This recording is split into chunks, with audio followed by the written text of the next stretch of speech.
So they are not here. I'm not sure they heard that. Hello, our fellow engineers online, can you hear us? Yes, we can hear you. We did a first brief introduction of Dr. Charles Nwai, but I'll take it again because our audio was off. So,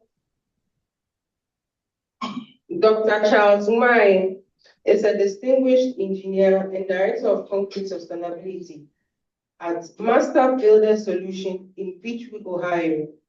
He has been with the company for over 38 years, holding position of increasing responsibility.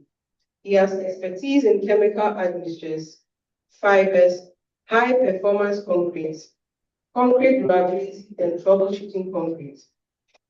He is also a fellow of the American Concrete Institute.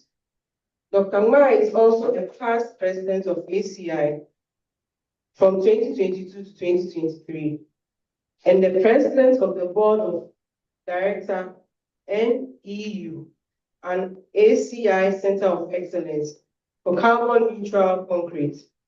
He is also an honorary member of STM, International Committee on Concrete and Aggregates. He's as a past president of the Fiber Reinforced Concrete Association. He is also a licensed professional engineer in the state of Ohio, and he has a BS first class in civil engineering from KNUS and a PhD in civil engineering in University of Purdue. Dr. Charles, can you please share your screen with us? Yeah, let me do that.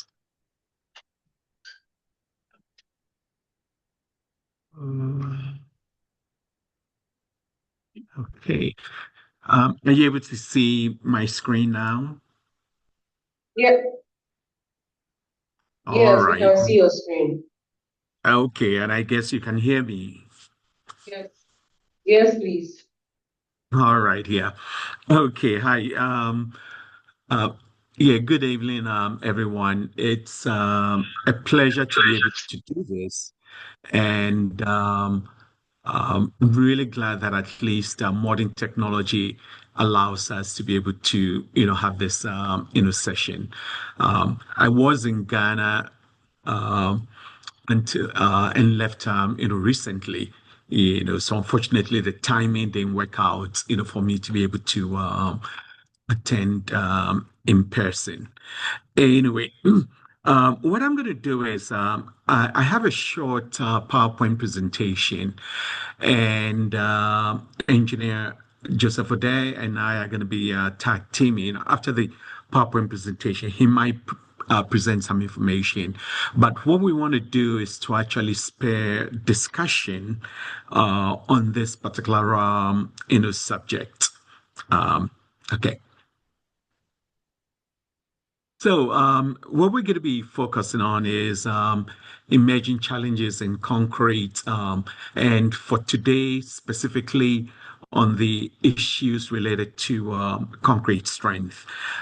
It's my understanding that there have been reports of strength retrogression, basically meaning that a decrease in strength, between, let's say, 7 days and 20 days or 3 days and, subsequent ages, and that's something that is typically rare in concrete. So the question is,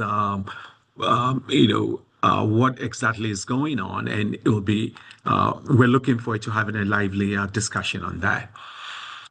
Now, we take a look at, Portland, cement, concrete.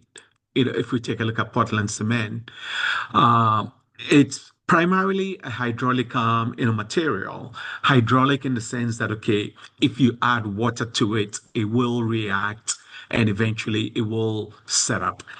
And this is mainly because of the compounds that exist within Portland cement, primarily calcium silicates, but then it also contains calcium aluminates, calcium aluminoferrites, and then gypsum is added to help control the reaction of the aluminates very early on. Now, I'm not gonna dwell, too much on that. That's primarily from the, chemist. But typically, when we look at the phase diagrams, we have calcium oxide, silicon dioxide, SiO2, and then aluminum oxide. And, we can see where ordinary Portland cement, falls with respect to its composition relative to the amount of calcium oxide, as we can see from this figure.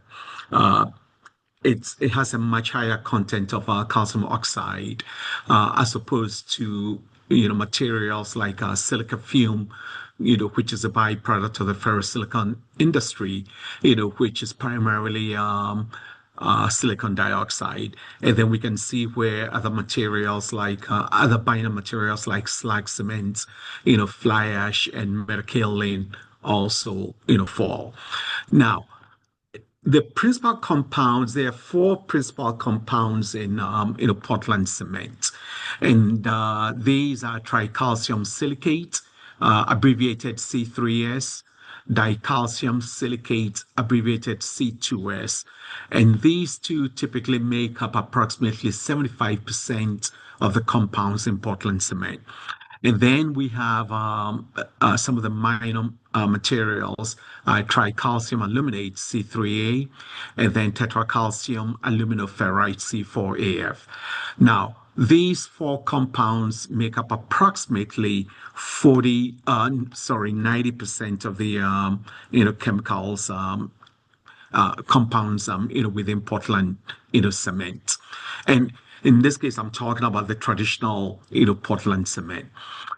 So let's take a look at the hydration of Portland cement. And since most of us are engineers, I'm not going to go into any chemistry, any heavy chemistry or anything. But if we take cement and we add water to it, the primary compound that is formed is what we call CSH. It's calcium silicate hydrate. And this is a main binder that holds the constituents of concrete together, the aggregates and everything else, together.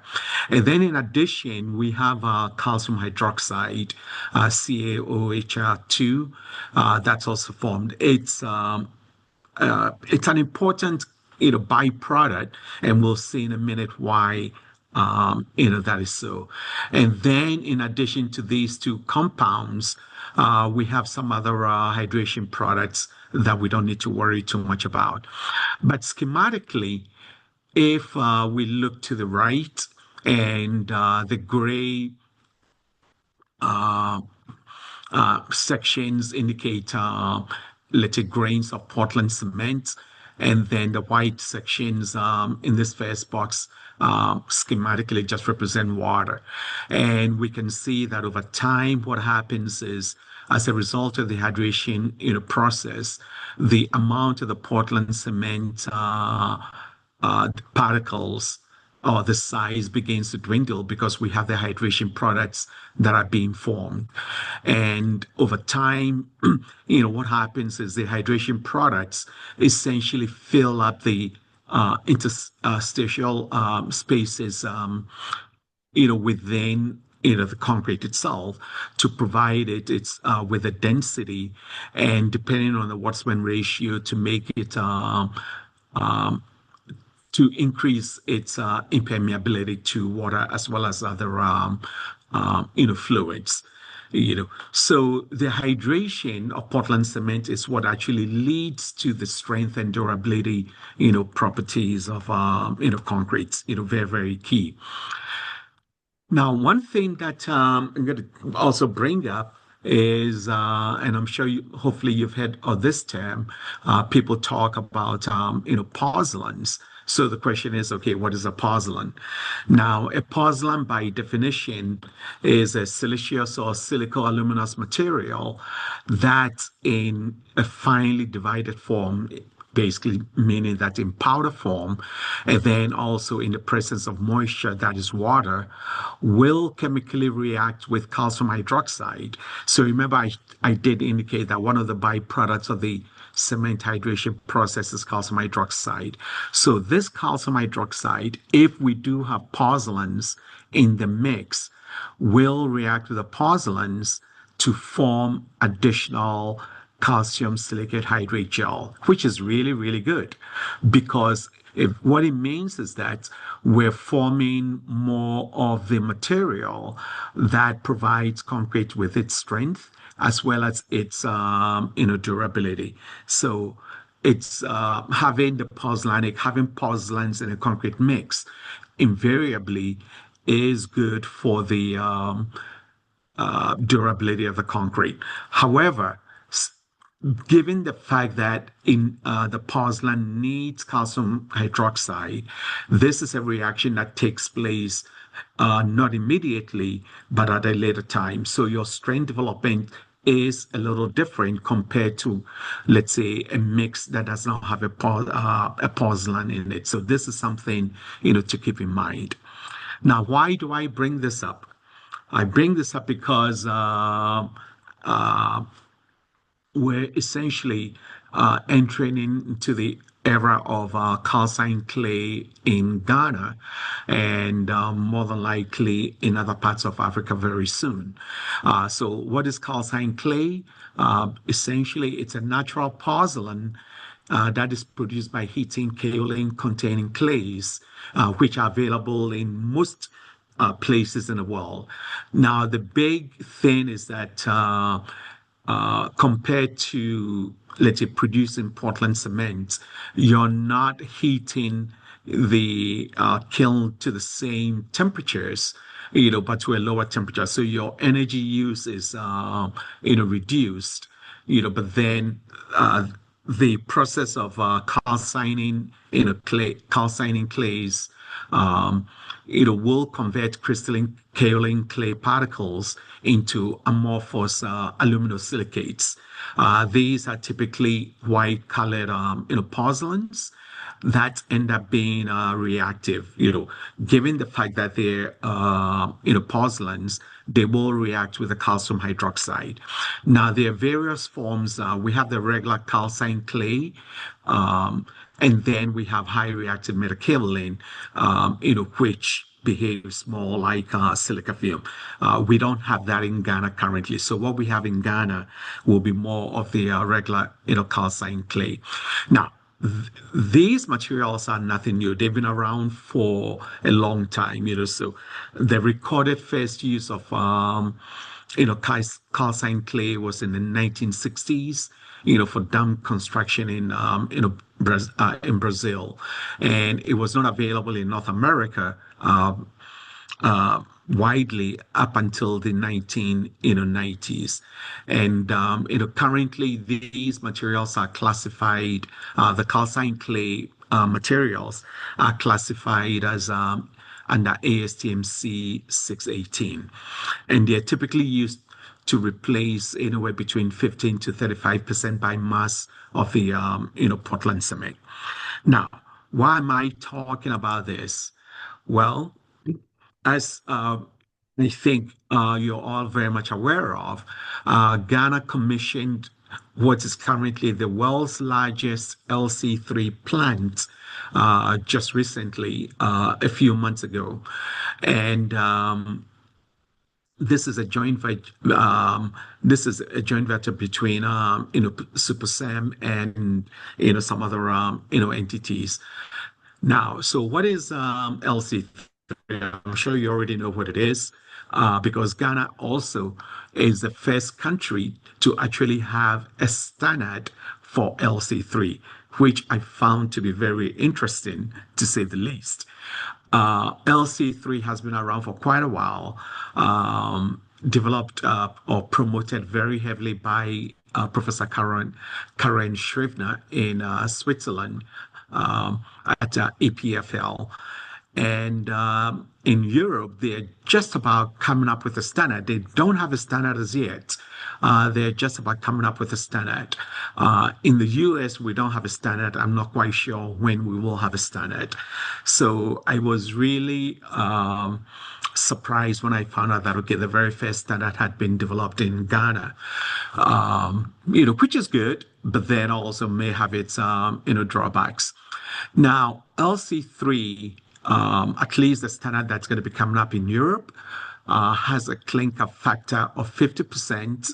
And then, as you can see, it's got 30% calcine clay, 15% limestone, and then 5% of gypsum.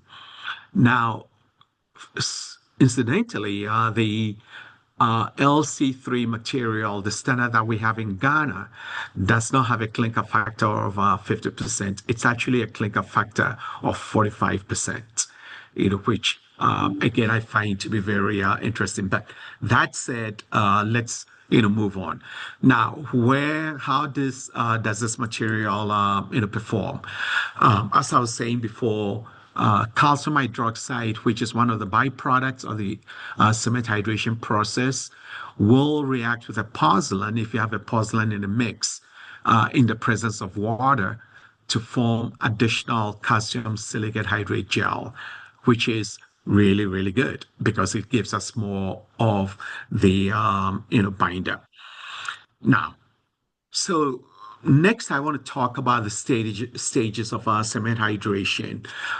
So you get a feel, if you're not already aware of it, of what actually happens when we add water to Portland cement. Now, there are 5 different stages. Stage 1, okay, is a very beginning when we commence with mixing, and upon contact, when water contacts Portland cement in the mixing vessel, there's a very high rate of heat evolution, which nobody really notices unless you're doing adiabatic calorimetry to be able to capture it, which is what's shown over here. So there's a huge spike in heat development, which essentially is the heat of what we call the heat of, wetting. A prime example would be if you were to take any powdered detergent and put that in your palm, add a little bit of water to it, and rub your palm. Typically, you will feel a little bit of heat. That is the same type of thing that's going on. It's the rapid evolution of heat that takes place upon initial mixing with water. Then there's a dormant period during which basically nothing is occurring, but then the calcium ions begin to go into solution, and then at some point towards the end of the dormancy period, right here, you begin to get a slight increase in the heat development. That is about when the concrete approaches what we call initial set. That's when you have initial set of the concrete. And then shortly after that, you have a rapid evolution of temperature during the hardening state to final set. And then we get into the cooling stage when the concrete begins to cool down. And then finally, stage 5, which is densification. Now, there are certain things that are really critical. The dormancy period is very important because that is what allows us to be able to transport concrete from the batch plant to the job site. So if you're using premix concrete, this dormancy period is very, very critical. If the concrete is being mixed at the job site in portable, mixers or being mixed on the ground, then it doesn't really play that much into the picture unless the workers take a break whilst the concrete is still in the drum and so on. Now, typically, if you have a slab, for example, the slab will have to be finished before the concrete hits initial set, because after that you're not going to be able to do anything. Now, final set, and then after that the concrete has to be protected because you have you end up having the rapid development of heat, and then you get into the cooling period. This period is very critical in the sense that if there's a big differential between the concrete temperature and the ambient temperature, then you can get cracking of the concrete. So early age cracking can occur sometime within the cooling period, and this is one of the reasons why concrete will need to be cured shortly after it's placed. Now, this gets into a little bit of the timeline. The mixing stage one, typically lasts only about 15 minutes. Stage two can be anywhere from about 2 to 4 hours, depending on the type of cement that's being used, the ambient temperatures and the concrete temperatures, as well as other materials that we may have in the mix. Stage three also can last anywhere from about 2 to 4 hours. And then the cooling stage takes quite a while, or can take quite a while, depending on the thickness of the concrete. If you have mass concrete, that can take quite a bit of time.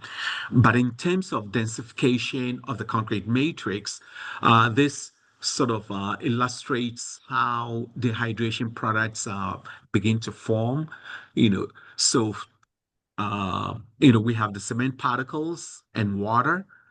This highly exaggerated, and then upon mixing within about 6 hours, that's when the hydration products begin to form, and then they begin to fill up the voids within the concrete. 7 days, and then at 28 days we can see that most of the voids have been filled up, and we have a densification of the concrete matrix. Now, one of the things that I want to address now, we're not going to be able to solve this problem, today, but something that I find extremely, extremely puzzling in the grades of cement. The cement grades, as are what, grade 32.5, 42.5, and then we have 52.5, and so on, which for the life of me makes no sense whatsoever. Because over here in North America, in the US, and in most parts of the world, we only have one type of cement. When I say one type of cement, I mean we have different types of cement, but not by the grades in terms of their strength potential. So here in the US, for example, we have type 1, type 2, type 3. We used to have type 4 that was low heat, and then we have type 5 cement. Different chemical compositions, but not tied into their strength potential. The reason being that I can take a type 1, 2 cement or a type 1 cement, and I can get any compressive strength that I'm looking for simply by changing the proportions of the concrete mix. And that said, having a grade 42.5 cement or 32.5 or 52.5 does not guarantee that you are going to get that particular strength. I mean, if you don't get anything out of this session, one of the things I'd like for you to remember is the grade of the cement does not guarantee that that is the strength that you're going to get, because it very, very much depends on the water, how much water goes into the concrete. So water plays a very key role. And quite a while back in 1918, Duff Abrams came up with the water-cement ratio law, which basically says that for given materials, the strength of the concrete depends solely on the relative quantity of water as compared with the cement, regardless of the mix or size and grading of the aggregate. That is something that I would want for you guys to keep in mind. You know, now that said, um, if we take a look at this schematic, it, it basically shows the relative volumes of cement and water at different water to cement ratios. So that's water to cement ratio is the amount of amount of water divided by the amount of cement that we have in the concrete cementitious material that we have in there. Now, from a purely theoretical perspective, it's sort of, I mean, there are two schools of thought.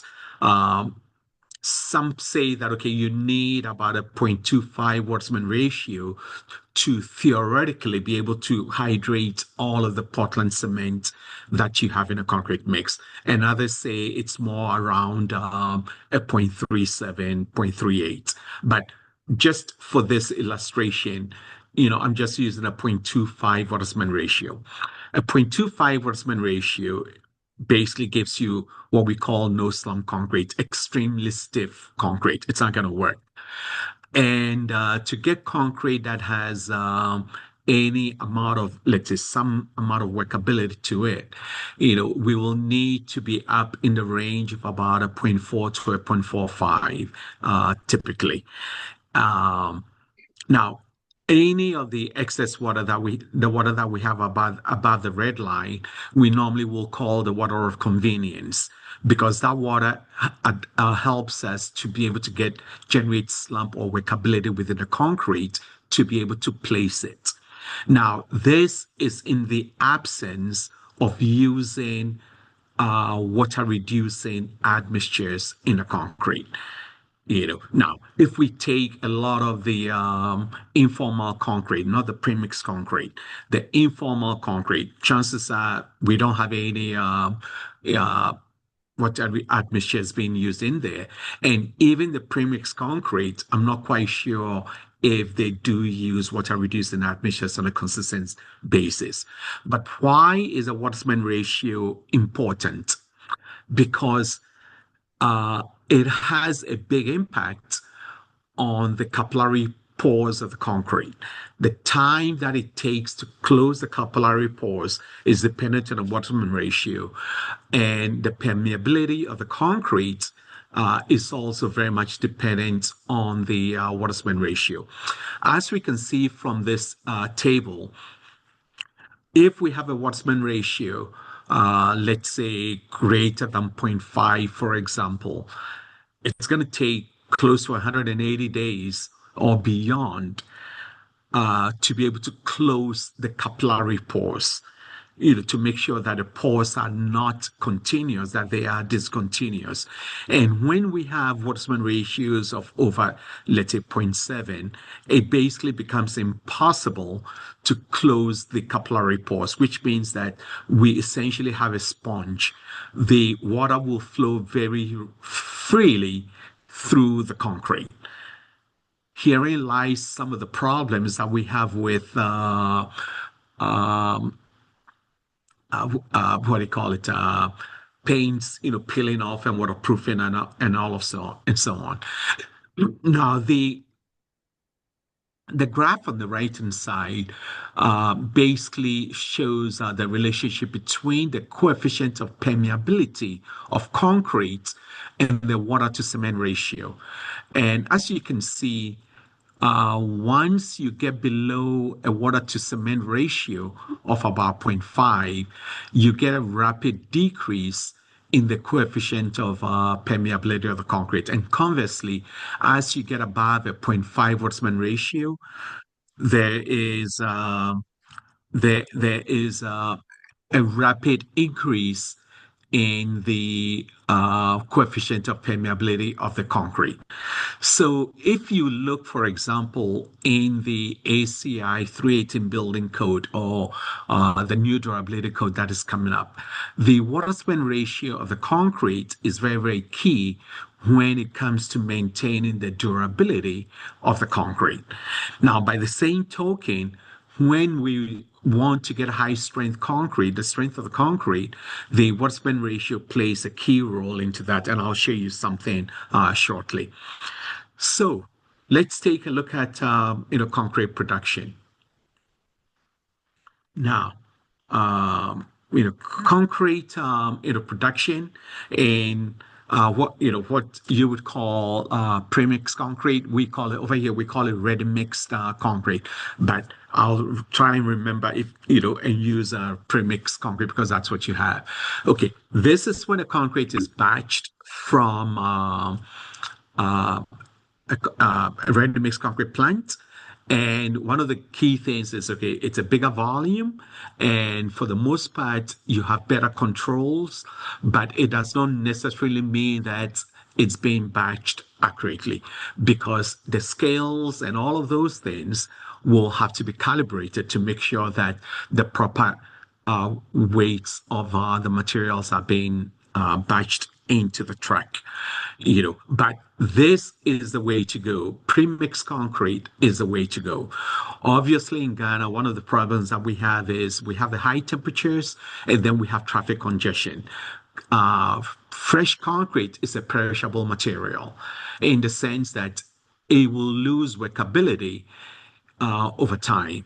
So that means if the concrete track is stuck in traffic, well, the Portland cement doesn't care. The hydration process is still going on, and we would have to use retarding admixtures or other type of admixtures to try and maintain the workability of the concrete. Now, this is the way to go. But then in Ghana and most of our most developing countries, what we call informal concrete is really, really huge. And this is a video. This is a video that I took when I was in Ghana last year. This was in the Medina area, and it was a gas station that was being, built. Now,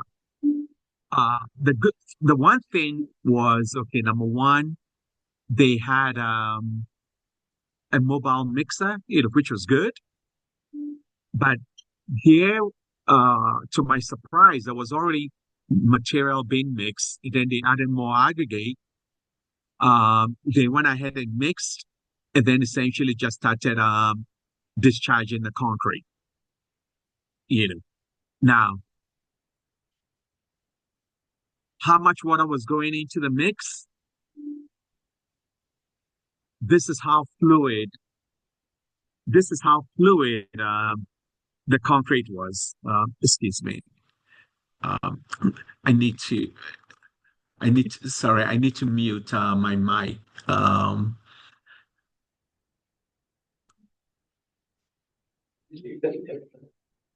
Yeah, I needed to mute one of my mics for the video. Anyway,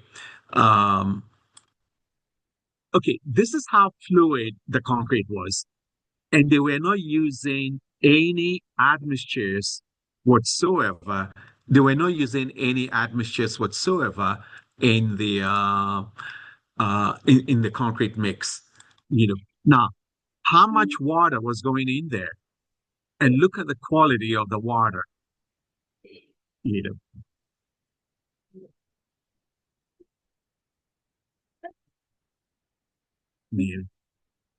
So again, this was the type of concrete that was being produced, and there was no doubt in my mind.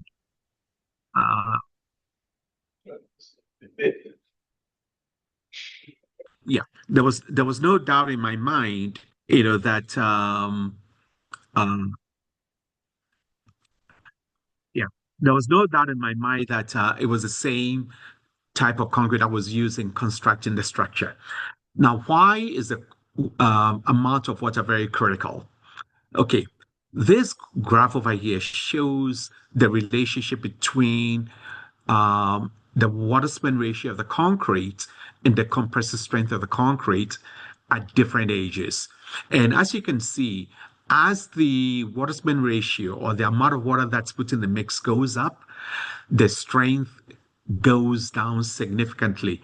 And so does the durability of the concrete because the permeability of the concrete increases and it allows in fluids, water and any other type of aggressive species much uh, easily.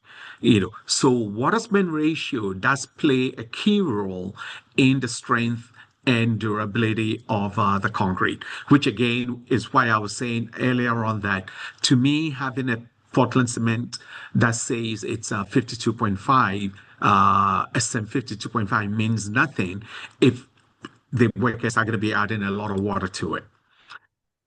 Now, here are some basic facts when it comes to testing concrete. Number one, we take samples at the job site, and from what I understand, it's been done more and more for the premix concrete, which is good. So we're taking the cube samples, and the cube samples are being tested. One of the things, however, is we have to follow the proper procedures for handling of these test specimens in the sense that they need to be fabricated properly and then they have to be handled properly and they need to be cured properly. Now, curing is essentially the action that's taken to maintain a favorable moisture and temperature condition in a freshly placed cementitious mixture. And the main reason is to make sure that, okay, the hydraulic cement hydration and any pozzolanic reactions may occur so that the potential properties of the concrete mixture will be developed. Now, this is something that is typically overlooked in a lot of places, not just in Ghana, but also in the US. Now, there are specifications regarding the temperature at which the samples have to be stored, and what it means is that curing chambers will have to be provided at the job site, and then more importantly, at at the laboratories where the samples will be stored before being tested. And ASTM C31, for example, basically says that okay, the specimens will have to be stored between 16 and 27 degrees Celsius for normal strength concrete, and between 20 and 26 degrees Celsius for high strength concrete. So that is there. These are standard conditions under which they need to be stored. These photographs that I'm showing you are photographs that we've taken from different places in the US. This was a situation where the contractor just provided buckets. I mean, these were different buckets, different colors, and as you can imagine, they will end up having different. They were filled with water that where you have the cylinders placed, the concrete samples placed, but the dark colored buckets, as you can imagine, will end up having higher water temperatures. And true to form, that's what happened. They developed higher early compressive strengths, but then their later strengths were lower. So curing is very key. How we handle the test specimens, extremely key. We need to provide the proper curing chambers in the field, and then in the labs, we need to have the lime saturated water or fog rooms, where to store the cubes or the cylinders that might be used. Now, why is this important? Mainly because this is what can happen to the compressive strength of concrete if it's not cured properly. So this was a study that was done by the Portland Cement Association quite a while back. It's now the American Concrete Association. But you can see what happened to the strength when the specimens were just placed in the in the lab, environment the entire time, without any moist curing. What happened after 7 days of moist curing, after 20 days of moist curing, and then the strength potential when they were moist cured all the way through the time of testing over the period of 1 year during which this particular study was done. So curing does make a big difference. And at this point in time, I'm going to invite Engineer Joseph O'Day onto the stage to talk about some of the issues with strength retrogression that have been experienced, and then we'll have a discussion on that as well.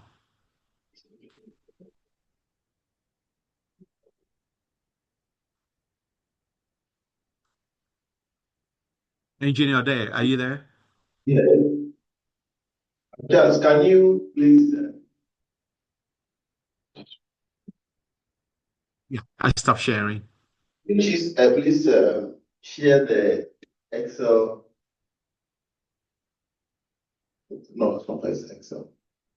Oh, you want me to share it? Yes. Oh, okay. Let me pull it up so I can. So basically, why we try to bring up this is that we've been observing some trend in the lab where you have 7 days strength, you have that retrogression, 7 days strength more, 14 days strength down, 28 days down, which should not be the case. So we've been thinking what are the issues? So that's why we asked Charles to give us a bit of fundamentals of how we have to progress with our concrete thinking and design. Either we are not doing something right. I don't know if some of you have experienced some of this mistake, but you have experienced something, those from empty. You have. So you have a big problem. Present. Have you experienced something like that? So I have it up now.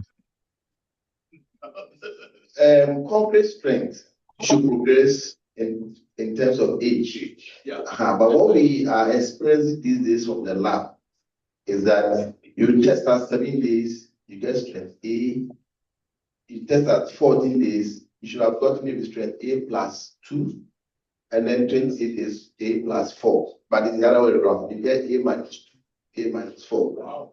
So meaning that there's something really wrong with the way we handle concrete in the system. So these are some of the results we've gotten so far. If you look at this, for example, the average strength giving us something like 38 at 3 days. You have 37, 7 days, and then 36 for a C37 concrete. I mean, we have a lot of data on that. So this is something that we have to be discussing. MC, you have the lab, you have the research stuff. How can you guys help us to ensure that we're able to come up with a solution? I don't know. Either the cement type, is it the curing that we are doing? Is it the mix that you are not getting right? I was thinking that if maybe the structural subgroup, we can get the students to do a master's program on that.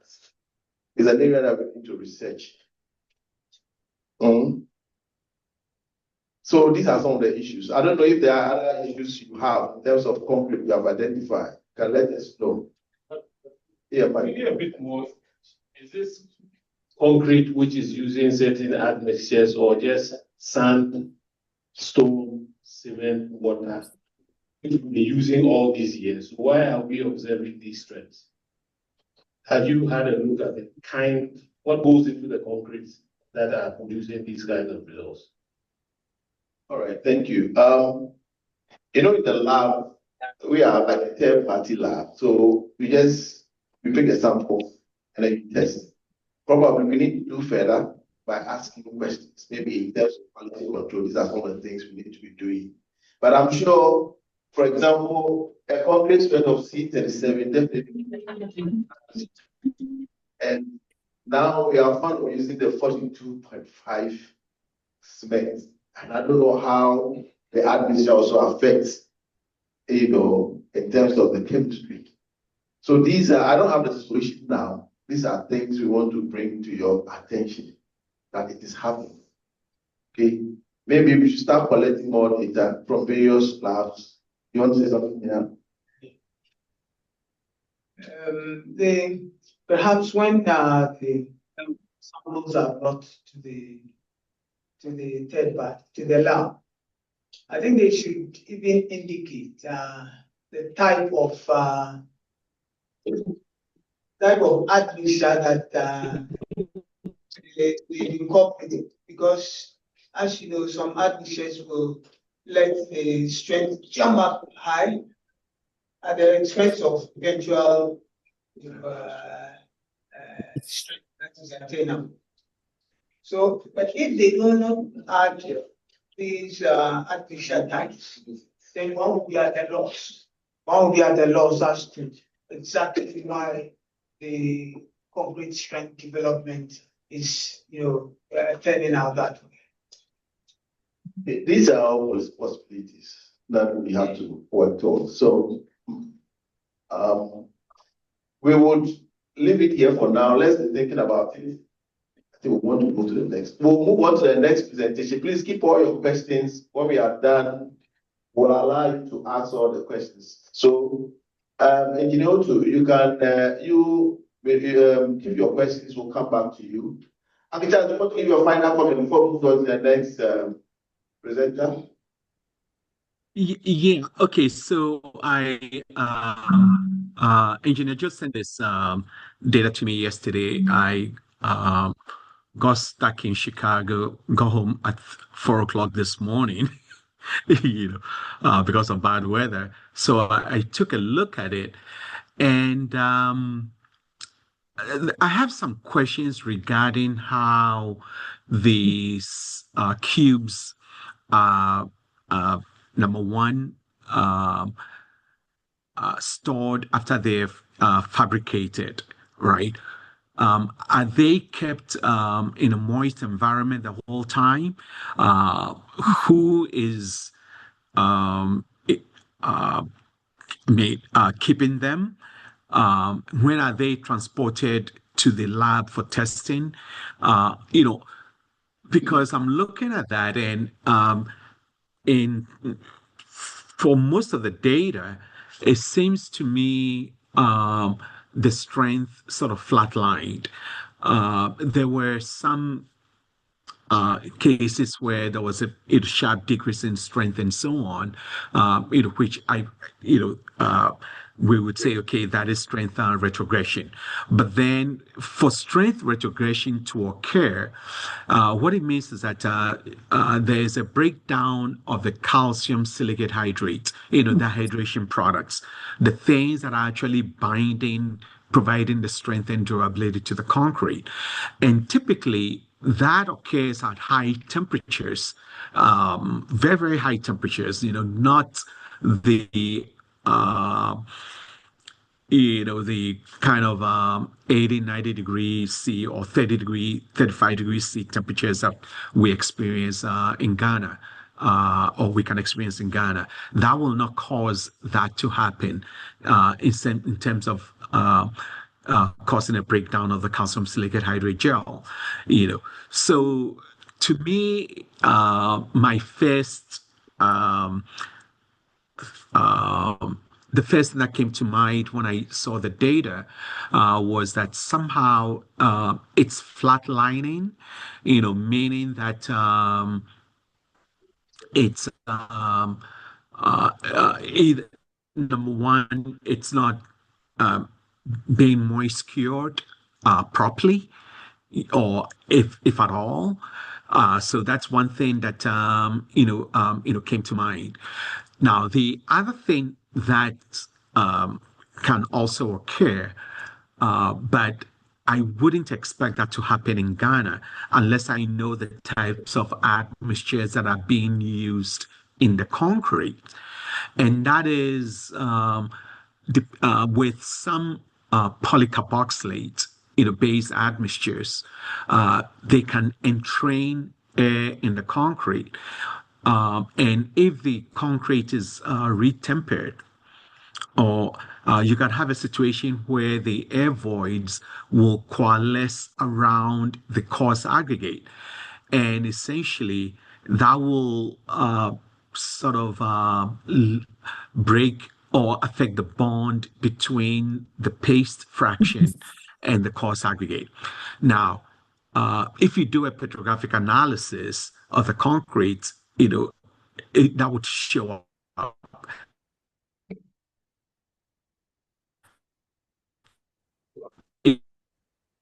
If that is indeed the concrete, so I wouldn't it's not something that I would focus on at this point in time. I would say the immediate focus should be on how the specimens are fabricated and handled and cured. All right, Angwa Charles, thank you very much. Please don't go. We would come back to you after the. Yeah.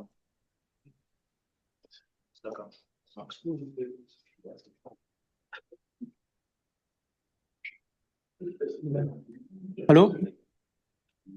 Hello? Hello? Can I step in, please? Please, can I step in? Yes, yeah, please come. You come in. Please come in. Is it possible to get more details about this data sheet from MC? What type of cement they used, what admixture they used? That would be, and what cement, who was the manufacturer of the cement? That would be very helpful. Thank you very much. I think well noted. These are some of the info we need to be picking up during our quality control process, and then it will all help us get to a useful conclusion.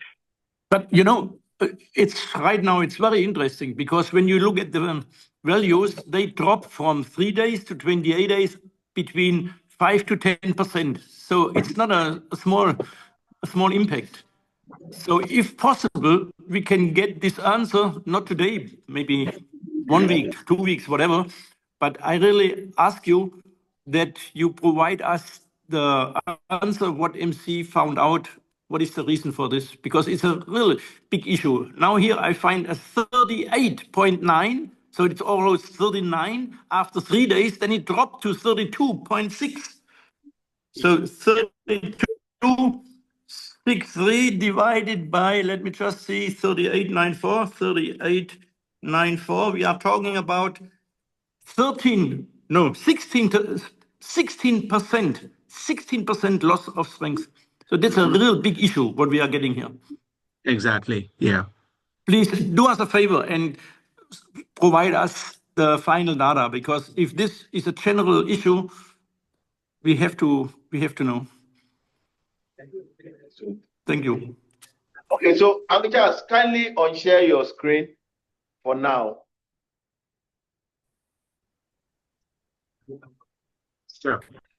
I'll take it off. All right. Yeah. All right. Good evening to us. My name is Patrick Agoto, and I've been working with MC for the past 9 years, getting to 10 years now. And what I do at MC, I'm in charge of the technical department, whose responsibility is to make sure that in terms of testing and implementation of our systems, that's what I handle. I'm here with my colleagues, Dr. Adolfo and Emmanuel. Dr. Adolfo handles the artificial business in terms of the technical support. So all these questions of concrete performance, I think he'll be the right person to start answering some of these questions. So what I'm going to talk about today is, I think you actually, when we started, you mentioned that if you have if you are able to do a good concrete from the beginning, some of these things may not be that necessary. But sometimes also it becomes when there's a change in norms. Okay, for instance, if there's a certain kind of norm that was used for specific design, and probably there's an upgrade and there's some new requirements, definitely you may need to upgrade the structure to meet these new norms. So these are some of the conditions that we warrant some of these structures just to upgrade the structure to conform with the new norm that's coming on board. So the discussion is going to focus on two main key things. Okay, so we're going to focus on two main things in terms of the strengthening. We're going to talk about the CFRP strengthening and also the injection systems. These are systems that we mostly employ the let's say improving the service life of structures, especially if there's a durability question or there's a serviceability question. These are some materials we can use to implement that.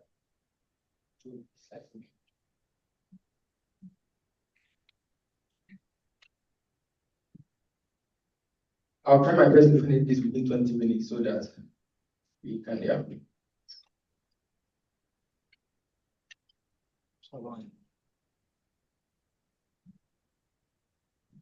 What if we should have? Yeah. So only if you see the slides, we have. Yes, yes.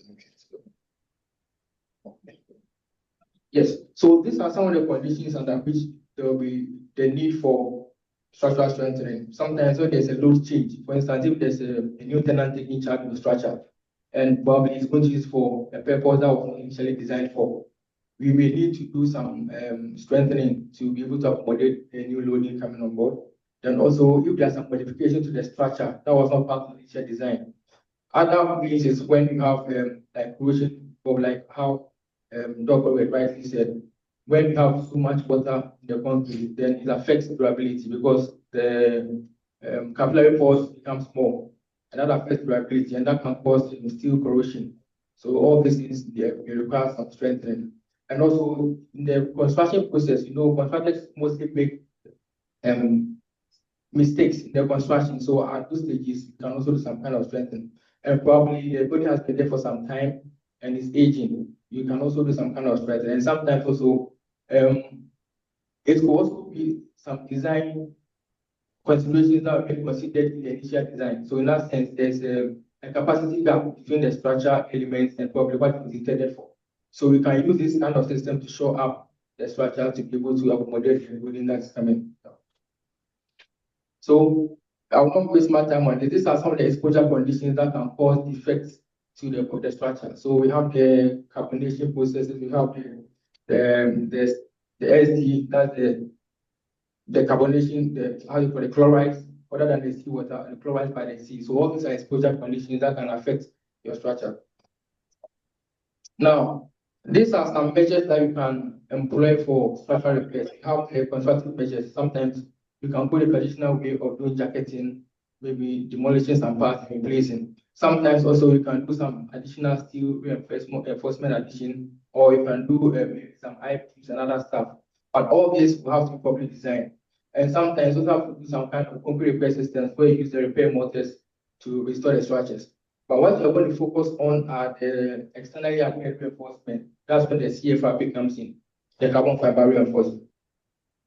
Now, the idea for the performance of carbon fiber is the traditional reinforcements are always within the concrete. But for the carbon fiber, there are two ways you can employ that, either by the surface bonding or what you call the slotting. The slotting is basically you insert it into the slot with some adhesives. And sometimes you can also just put on the surface, but these have to be designed properly for.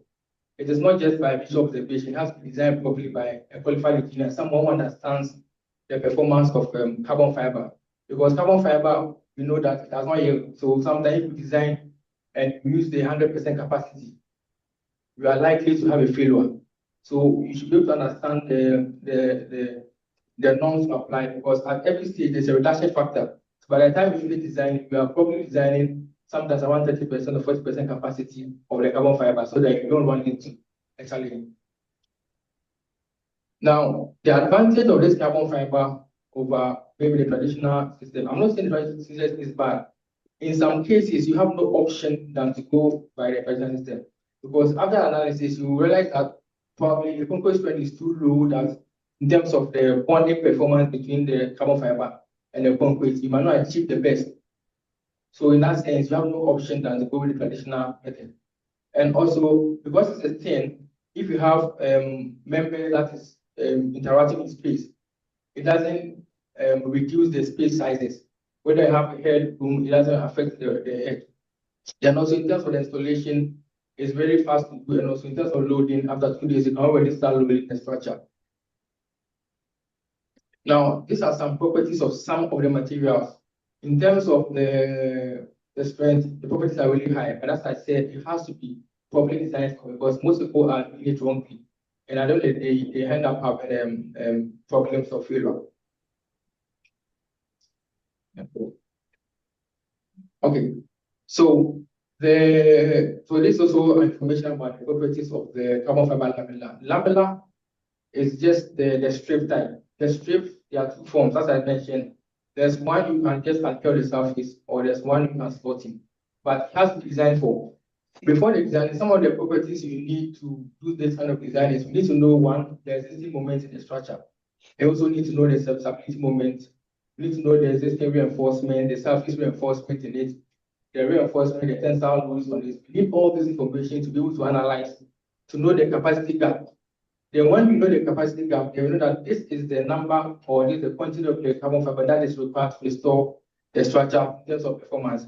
So this has to be properly analyzed to determine what has to be used for the restoration. Okay, so this is a typical example of the carbon fiber, how it looks like. Okay, so as I mentioned, there are limiting figures when it comes to the carbon fiber. When it comes to the surface bonding, because the performance of whenever you are bonding the carbon fiber to depends on how well the material bonds with the surface. Now, if you have a surface of strength less than C15, okay, 12 less, then the material itself is not stable. So you can't achieve that composite performance you want to achieve. So for such application for surface bonding, you cannot use in applications where the strength is less than 12 or 15 in terms of which one, whether cylinder or tube, you cannot use for such applications. And also because these are carbon fiber, in terms of heat performance, if you're using for an area where there's exposure to fire, then you have to go in for some kind of protections. So you need to know what exactly you are doing before you process materials. Okay. Now, when it comes to the slotting, the reason the surface bonding can only the slotting, when you add the concrete, put the material inside, because it has about 2 points adhesion. So the slotting always have higher performance. So sometimes when you do analysis, realize that you may not be passing for surface bonding, but you'll be passing for slotting. So these are analysis that has the kind of material or probably the process to adapt for such kind of repairs. Yeah. So for the slotting, the process, you just cut after the analysis to know the quantity you need per spread. Probably it gives you maybe 2 for a meter or 3 for a meter or 4 a meter. You're able to determine the spacing you're going to do. Then you have to cut it. But this is limited to the concrete cover. If the concrete cover is really, really small, then it becomes very difficult because if you are cutting and putting the slot, then you will probably end up cutting the stirrups. So we need to know all these parameters to determine the kind of lamella you need to do when you're doing the slotting type. But for the surface bonding, you don't need all this. All that you need is to determine the surface bond strength of the concrete so that whatever you're putting, you'll be able to perform.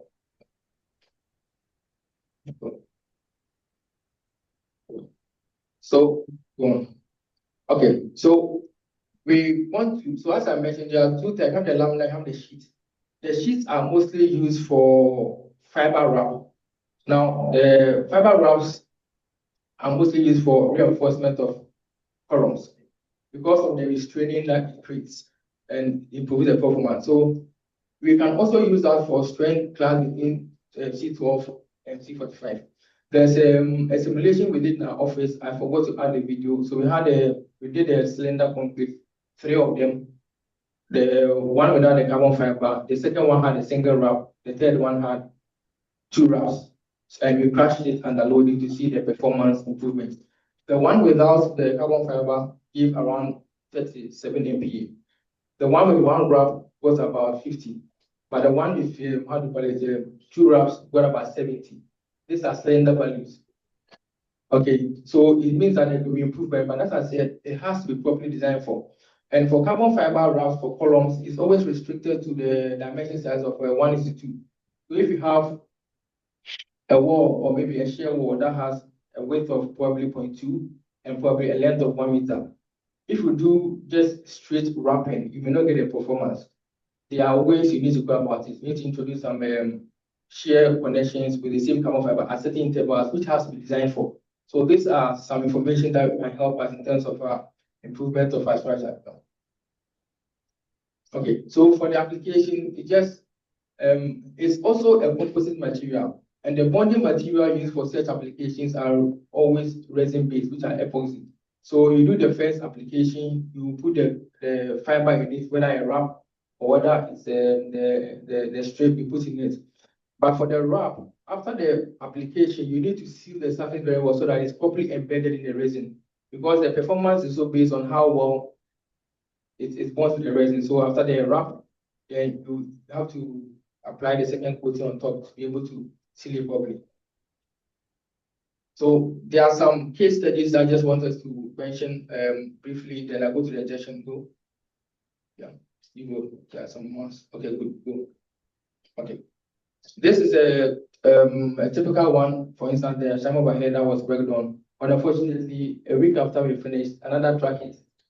So, I mean, we did concrete repair and also did some strengthening with the carbon fiber on the sham overhead, but that was, I think, last 2 years. Right after another track hit it. Yeah.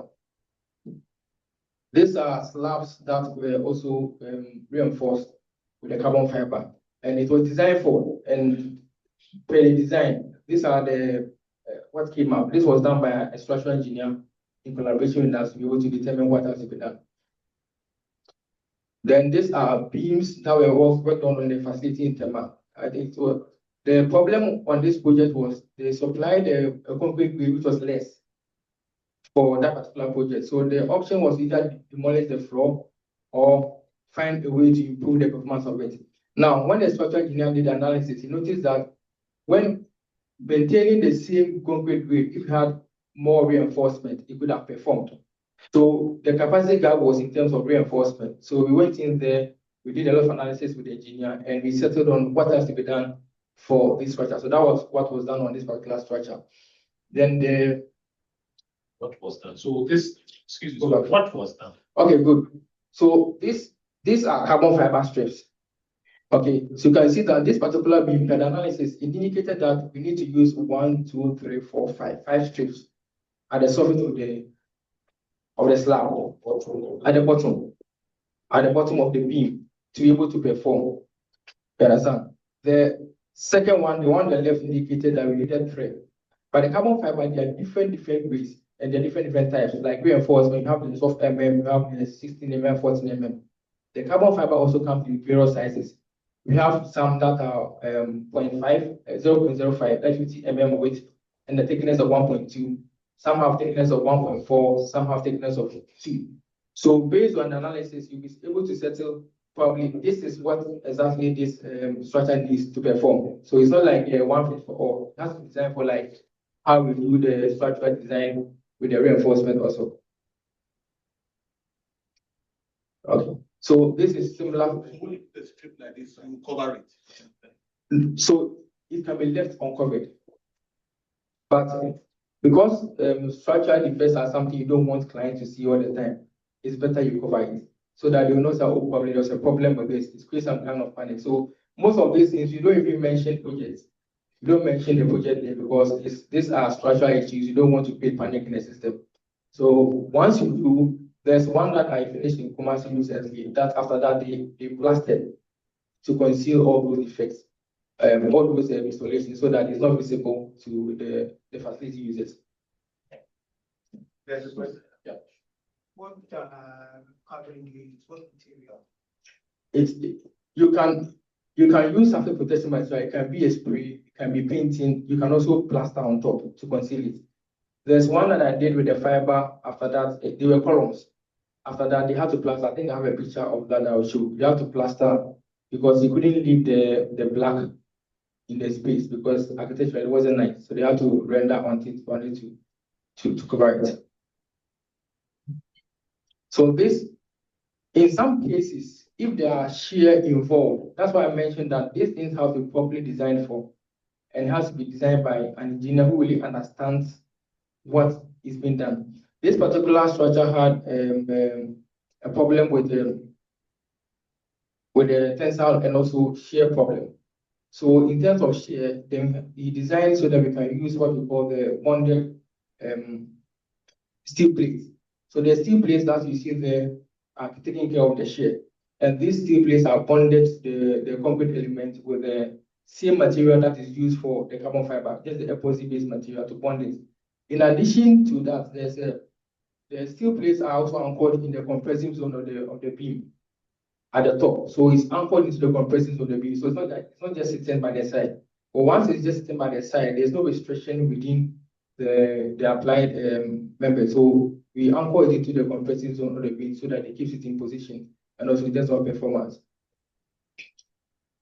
This is also another project where there were cracks involved. I've not talked about the injection yet, but I'll just mention that it was shear cracks involved. So we have to first seal the shear crack by injection with a material that can seal the crack and also allow the structural performance before we did the improvement with the steel plates. This was done by an engineer. I don't want to mention the name, but we did it with an engineer who is part of the institution. Okay, so these are similar applications, so we can go on. Now, these are some applications of columns that we also worked on. Go to the next one. I want to show good. So I mentioned that for when you have the sectional size more than 1:2, then there are ways you have to go about it.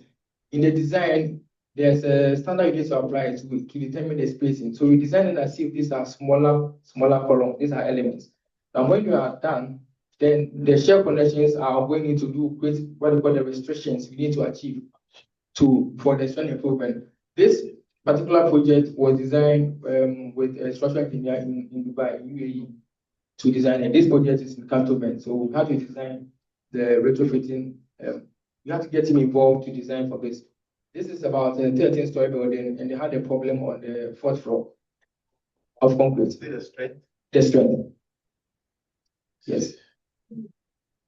So we got the guys involved from Dubai because they are doing those kind of high rise and have a lot of issues there. So it's a consultant we work with. He came in, analyzed the situation, and came with the system. Now the building is completed, is in use. Now for this particular structure, because you can't leave it like this, after the application of the top sealant, we had to strew some sand in it to create a texture to allow for plastering, so that they'll be able to plaster and get the finishing properly done. I know it looks scary that whether this can perform or not, but these are designed for. When you do your design, Yeah. introduce your lamella or whatever, is there a way of testing to assure that now you have the strength that is required? Okay, so this is a good question. I get this a lot, but the issue is with such installations, it's difficult to test it after installation because you can't do a destructive test. The only thing is to call and go and test. By the time you call, you've already damaged the sheets. So this question comes a lot. For instance, the one I did in Tema, we had to do some testing with the Ghana Standard Authority. We had to do a beam without reinforcement, did the lamella underneath it, and went to do the tensile check, the flexural check at the Ghana Standard Authority. And after that, that is when the approval was given. This was done with the ESP group for the project. So we mostly do the post. But it wasn't based on the same straight, concrete straight, that was in place. Yes. Or somewhere within the tolerance limit or something. Okay, so let me just explain this. When you do this, this kind of analysis, we look at the capacity gap. Okay, capacity gap. Now, the introduction of these materials helps improve capacity. There are softwares and there are ways that the standard allows for this kind of design. So they go through the processes to know that we need this kind of material, maybe a single wrap, a double wrap, 3 wraps to be able to show up the capacity of the structure to meet the existing site conditions. So all these are considered before the design comes. But we use the site conditions, not design conditions. So for instance, if we are expected to get C40 and get C30, in the design of such works, we use the site conditions, the C30, the number of reinforcement in the structure, the kind of tensile performance of the reinforcement. We take all those data into consideration before these are done. But as I mentioned, this are supposed to be designed for, has to be designed for before it can implement. We as MC, we are not structural engineering firm, so we don't design this kind of stuff, but we have partners that we work with for this kind of design. Okay. So as part of the defects that we can have in our structure, some of the common things are maybe cracks, maybe probably due to the load of the structure, or sometimes you have some cavities, maybe in the construction, maybe poor vibration of the compression wasn't problem, you have some cavities. Now, and sometimes also there are some building joints that we encounter. Some have construction joints, you have, and that we have sometimes water bearing cracks, those kind of stuff. Then also, I mean, sometimes cracks normally happen. Okay, it happens, but when it happens, we need to determine whether it's a problem of durability or it's a problem of serviceability. When it's a problem of serviceability, there are materials you can use for such kind of repairs. Now, for this as a summary of the materials you can use, when it's a serviceability issue, we need to use a material that is force transmitting, a material that can bind the crack and allow force to transmit within the element. But if it's a durability issue, you can still use the same material, but even if it's a flexible sealing that prevents moisture and all those kind of external factors, that will not affect the structure in terms of durability, then we can go in for those kind of applications. Now, there are some limiting figures when it comes to the exposure conditions. So we have the crack width, that the allowable crack width are always there. Now, if you have water within these structures, meaning those ones, even if it's 0.1 crack, is an issue because the water within the structure, it can cause some durability problems. So based on this, then you have to do injection. And sometimes also for water within the structure, also when you take the head of the water divided by the width of the element, it gives you some limiting figures for the width of cracks. So once you achieve set cracks more than what is specified, that means that you need to go in for an injection, whether for serviceability purposes or for durability purposes. So these are some of the cracks that we could have on a structure. Okay, move on.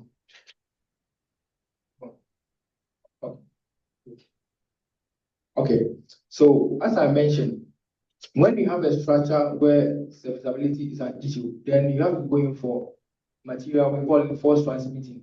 Force transmitting definitely simply means that if you have a concrete split into two and you put the material in between, you should be able to allow the concrete to perform as if there's no crack.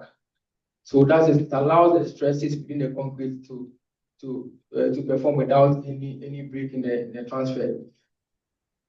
But when it comes to durability issue where probably have water ingress, those kind of stuff, probably the crack is not affecting the structure in terms of stability, then you go for the flexible ceilings, which are sometimes the gel types to see the crack. So this is a typical example of the force transmitting injections that was tested. So the cracks were injected with the material and it was tested under loading to see the performance.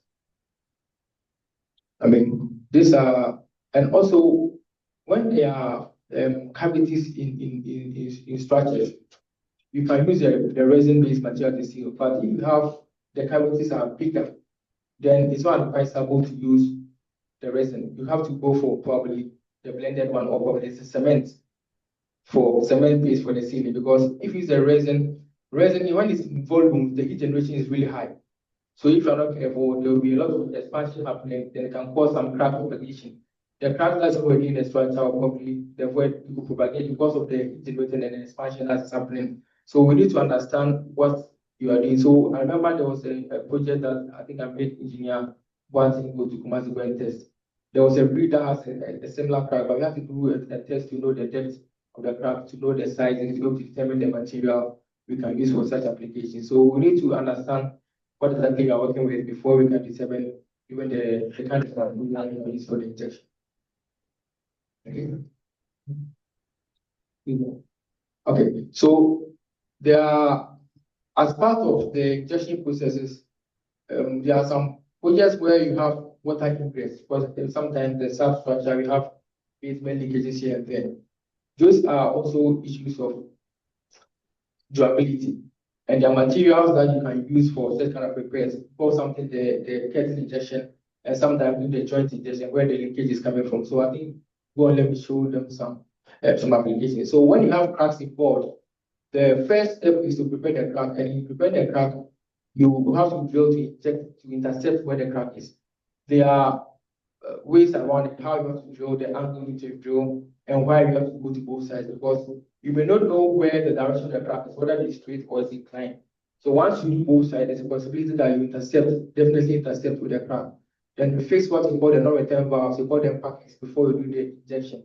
Then the material goes to the crack to seal it, to strengthen it. So these are some of the processes we go through for injection. Now, when it's a, for instance, it's a laminar, which for instance, it's a wall, a whole wall or a whole slab, that the leakage is not through crack, probably maybe poor construction, so much water in the concrete, there's a lot of force. So the whole concrete itself is getting damp or it's leaking. In that sense, you need to create a barrier behind the elements to stop the water ingress. Because the more you allow the water through the concrete, that affects the reinforcement and they end up corroding and to affect the durability of the structure. So we have something called a curtain injection where we have to drill on the walls and on the floor fully to inject. That's a barrier behind the wall. That's why that is slab. We've done some few projects with that. I think I'll mention that. So these are typical for wall applications. Yeah. And also when you have expansion joints involved and also construction joints, there are ways you go about it to seal off the water ingress.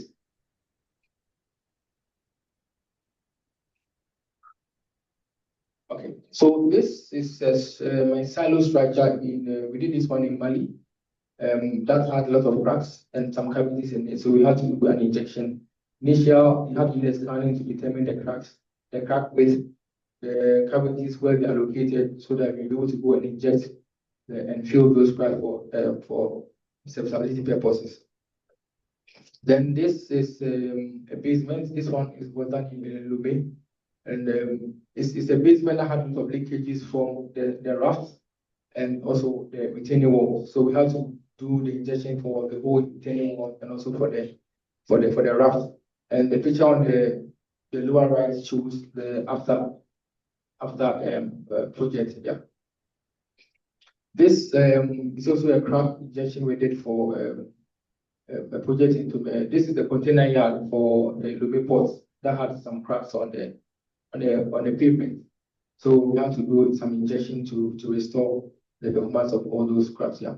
These are lift shafts. We've done a number of these where water was ingressing from the construction joints. So we had to do an injection to seal off all this water ingress. Yeah. Okay. So I mean, we are not only for structures in terms of the mining, also we are also in terms of the injection. We just finished one. When was that? Is it last month? Last week, last 2 weeks. Last 2 weeks, yeah.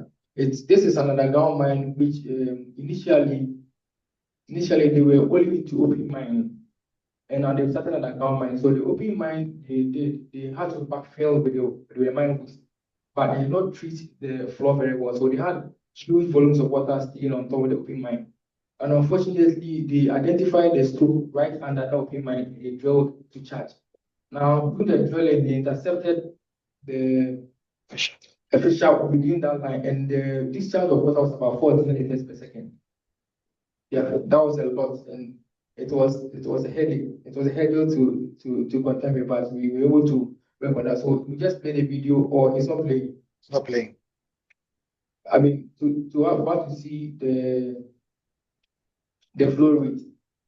It's not It playing. was 40 liters per second. So we had to initially, the plug they had there was 40 because the no return valve was not working. So once you eject, the chemical was flashing out. So we had to initially change the plug to make sure the no return valve is working. So after the insertion of our lancers and the packets, then we have to close the valve to be able to do an effective grouting. So this shows how effective these materials are irrespective of the discharge, the water discharge. We've done a number of this one, done another one with my colleague Shumesh. I think you met him before. He did one with a discharge of 30 liters per second. So this gives an idea of what these materials can do. All right. So I think for us as MC, we are not so much into projecting products, but we are so much in projecting the system so that once you are aware of the system, once you encounter such a challenge, you know that we can be partners in solving such problems together. So I think I'll end my presentation here and if there's any question for. Thank you.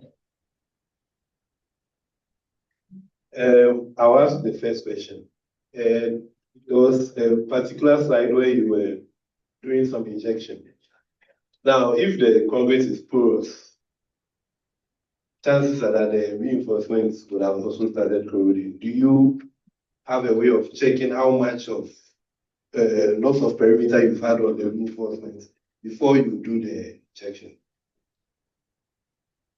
This is a good question. So most of these works are not done without proper investigations. So whatever thing we do has to be properly investigated.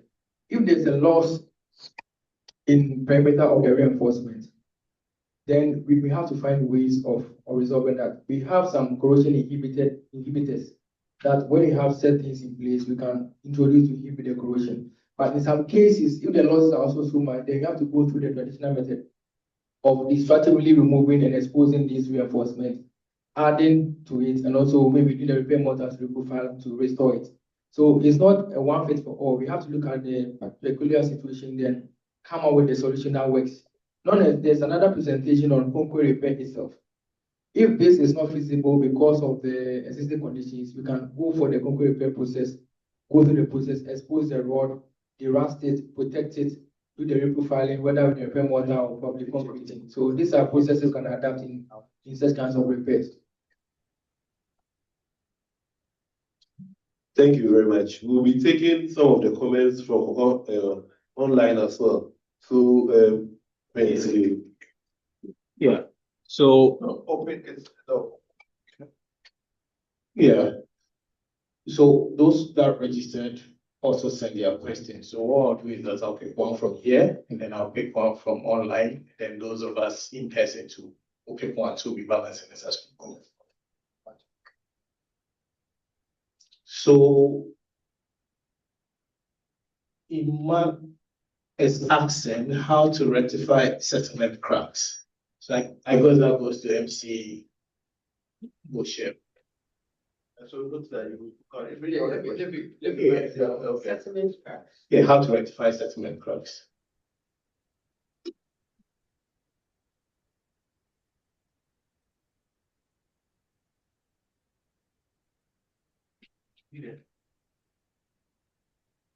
Yes. Then the online, I'm yet to receive, most of them are comments. So Charles Nee Corte is asking what's the Ghanaian standards for cement and how they specify the requirement for grade 42.5 and 32.5 cement. And then he's asking whether there are any specific regulations or guidelines in Ghana that they take the use of particular grades of cement for certain types of construction projects. And 3, he's asking how does the Ghanaian Standard Authority ensure compliance with these standards? And what are the consequences of non-compliance? So I don't know who take that's all. might take that. Oh no, Just send me mine. Provide them. But No, let me go. So those online you can, I think yes, those online you can also raise your hand to allow you to ask a question.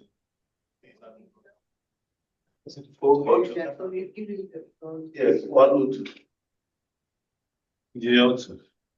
Yeah, Engineer 2, your hand is up. Okay, sorry. I want to come back to the strengthening. When you start carrying out strengthening, before you need to know the detailed structure, the rebars, what has been installed, the quality of the concrete. And if it's an old building, you don't have the drawings. And even if you have the drawings, you cannot rely on the drawings because maybe they did not follow the drawings during the construction. So who takes full liability of the job? You have a provider of the material, you have a company who will do the execution of the work, you need a designer, and you need like a lab team who will check the existing rebars. And then on top of this, you need to check if the existing rebars are already corroded. Who is taking full liability and how much warranty will I get if I will hand over a contract like this to a company? So will I hand over the contract to MC or to a contractor? Can you put me in the picture, please?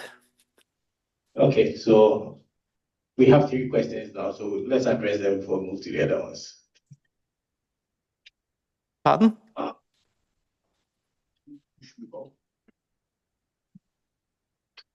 All right, so thank you. I'll take the first and the last because that is what is related to me.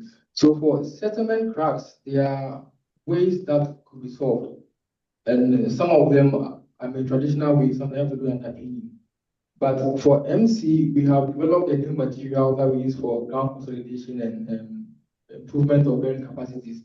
So what we do is we have what's called injection lances. These are tubes and that also has been designed for to know the depth at which you need to stabilize the material and to be able to take this kind of load. These are discussions that we can have with the technical department to align and see. We can do some testing together before we can even start promoting. Because we've not started fully promoting on our markets yet, because we need to really align with what the industry is doing on the markets here before we start pushing. So what we mostly do is we insert these lances as deep as possible where the load effect is going to be.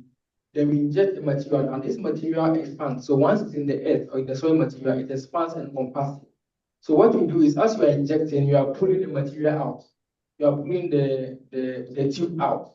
So by the time we finish, you have a laminar created between the material and the elements. Typical one we did was with a column pad. So we have to expose the pad, drill to the pad, drive the lancer about 4 meters deep into the soil. Then you have to inject per certain consumption based on the design, so that stabilizes it.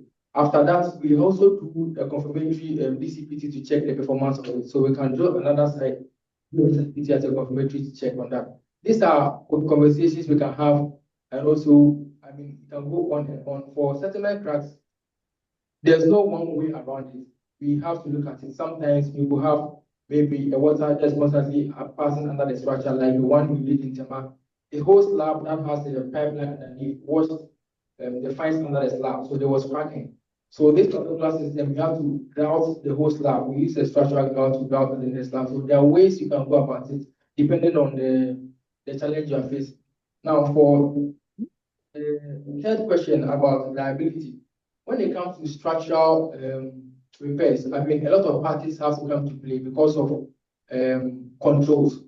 For instance, if I am doing the testing and everything and proposing a solution, I could be biased. There will not be any control. So for such kind of testing, we mostly don't take full charge of everything we do. We want people who are committed enough to be part of the process. So when it comes to the investigation, you have to be a proper lab to do the investigation, which the client needs to understand. So based on the investigations, then we can come. solutions. Now, for a specific structure that is old, we may have to do a lot of testing, non-destructive testing, some scanning has to be done to be able to come up with some data, because without the data, you cannot do that kind of design. So, I mean, it's a collective responsibility, not only the material supplier. The material supplier comes in when there are data to work with, and the data has to be provided by probably a well-qualified lab that can maybe do proper scanning, do analysis, and to give a proper information about the state of the structure. Then based on that, we will give a solution that can meet that deficiency. So I think that's what I can say about this.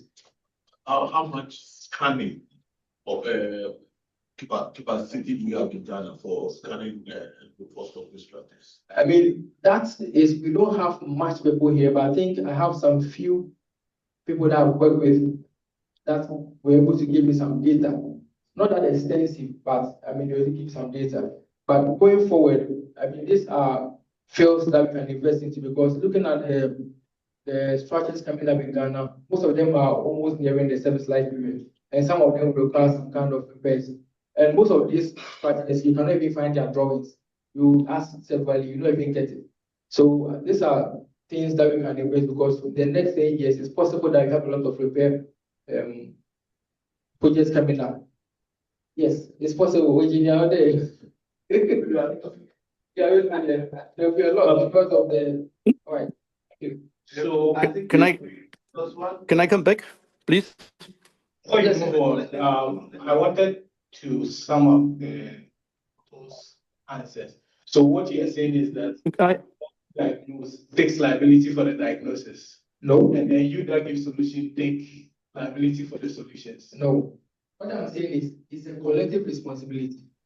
Okay. For instance, if there's you are building a structure, the same way an engineer has to design for a contractor to build. Okay. And the volume dropped. The volume dropped. Please, can you take the mic close, please? Can you hear me now? Very, very small. Is it clear? Yes. Maybe it's on. Yeah, can you hear me now? Very small. Okay, let's continue. Okay, all right. So, as I was saying, when it comes to structural repairs, I mean, it's a collective responsibility. And it's not only the material provider. The material provider is supposed to make sure that whatever is provided meets the structural deficiency, should be able to restore it. So for such projects, what we mostly do is we work with structural engineers who understand the structure. And we work with laboratories who are able to diagnose properly and be able to tell us this structure has this number of reinforcement in it, and this is the level of corrosion. Because we need all these data to be able to come up with a solution. At the end of the day, if a service provider, like a provider of the material, a supplier, does all these things because he is going to supply the material, there's a possibility that there will be a biased judgment.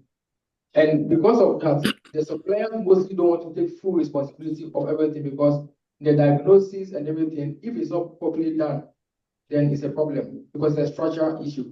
So what we mostly do is we work with the engineers, we work with those who are really laboratories, have the tools and equipment to do proper diagnosis. Once they come out with a diagnosis, then we sit together and work together and come out with a solution. So it's not like one person taking the full responsibility. At the end of the day, the responsibility will lie with the supplier, it will lie with the designer and the one in the lab, because it's a collective information that we need to gather to provide a solution. So in every project, whether it's restoration or building from fresh or green fields, it's always collective. There are a lot of people involved, but somebody still takes the responsibility. Yes, that's right. So as a client, I don't go and hold 20 people responsible. So I give one person a job and take responsibility. If you have to sublet your responsibility or liability to other people, then you arrange that. So if you come and I say, come and fix the structure for me, and I come to you, then and I signed a contract with you, I didn't sign a contract with, even if I signed a contract with a testing laboratory, I'm standing because you recommended him. Yeah. And it's giving you a result that I don't understand. You understand it and you use it. I cannot determine whether the loss he gave you is good or not. So this collective responsibility business really. Okay, I get it now. I think that in terms of responsibility, when something is going to be written, there are so many things that go into it. You first do the investigations, and then you inform the client as to exactly what is happening and the limitations to which you can fix. So you have to educate him on what to expect, and he may probably push you, oh, can you go further? And then you tell him the financial implications. If he wants 100% foolproof, then the extent to which you go. But there are some things that you will fix and you say, okay, it will work up to maybe this pressure or this resistance. You cannot say, you cannot expect way beyond what the thing has originally been designed for. So I think that sort of education is absolutely necessary. Sure. And then while at it, I don't know whether I can ask a question. No, I want to be able to answer Dr. Nima have sent specific sheet. The second one, so I want to read it out. Yeah. So Dr. Nima provides that he says the ACI provides several documents related to fiber reinforced polymer FRP system for complex structures. Key documents include the code requirement for strengthening structural concrete FRP systems. The reference is ACI 440-13-24 for the design and construction of externally bonded FRP system for strengthening concrete structures is also referenced here. ACI PRC 440.2-17. And also a guide for the design and construction of structural concrete reinforcement with FRP bars, ACI 440-1R-15. These documents cover design, construction, and material specification for FRP in concrete application. So that goes to the question of the second question in terms of codes and whether it's possible to get the 42.5R and 32.5R when you're supposed to use it. And I think there was also a key point. That's a part of the question. I think they were. So with regards to the 32R and 42R, I think Dr. M.I. also expressed that strengths necessarily can use 42R and 32R, depending on the mix, will tell you the strength that you need to get. So with that, that should give us a guide on how to go on that. Within this month, the Ghana Standard Authority, some weeks ago, the Ghana Standard Authority, together with PAM, yes, came out with a handbook that guides cement for construction industry.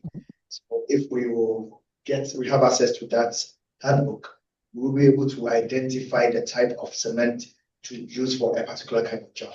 It has been clearly stated in there, and they launched that book within this month at a program that we had at Kempinski. So I believe that we have to make those handbooks available for the people in the construction industry to use for future works. Right, thank you. And I would add that for concrete, whether 32.5, 52.5, 42.5, your materials that you use for your trial mixes, that is approved. You keep on using those materials. If there's a change of material, you do a new trial mix. You don't just go on as if nothing has happened. I see some experience, eh? Yes. Yes, experience. Your hands is up. So kindly introduce yourself and you can answer your question. Please, my name is Please, I want to add a little contribution to what we are talking about. Yes. Concern about the conflict. Can you hear me? Yes, you're audible. We can hear you. Go ahead.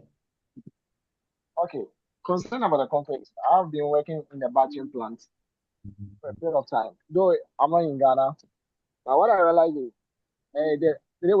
what they told us when we were doing a huge or maybe 800 plus cubic, that one takes a period of time.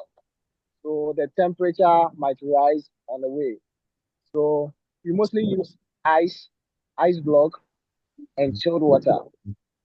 And due to the distance where the concrete is going, that one is considered when you are transporting.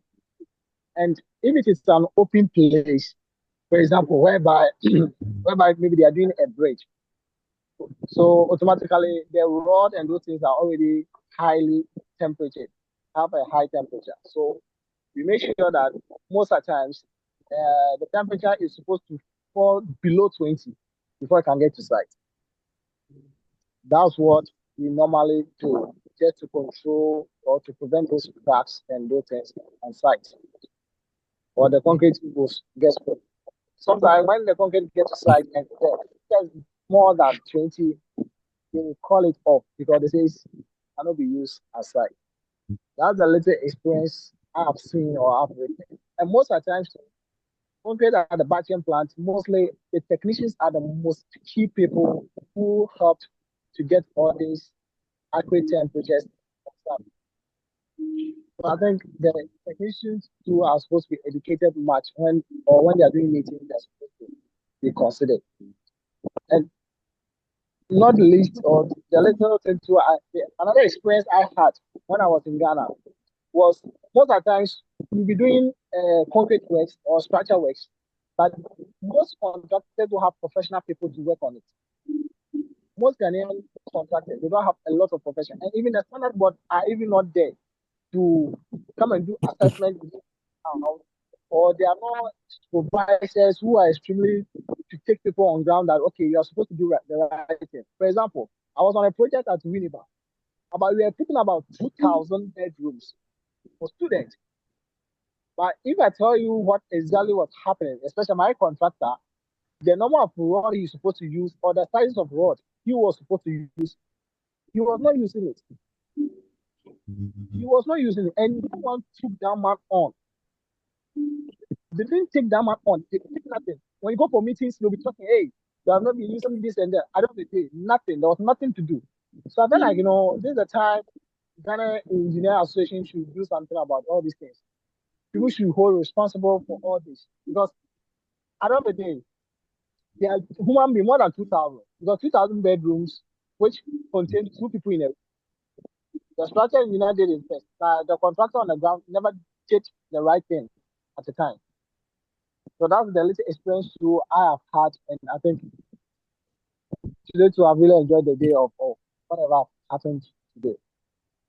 Thank you so much. All right, thank you for your comment. So our president would like to. Okay. Can I step in? When the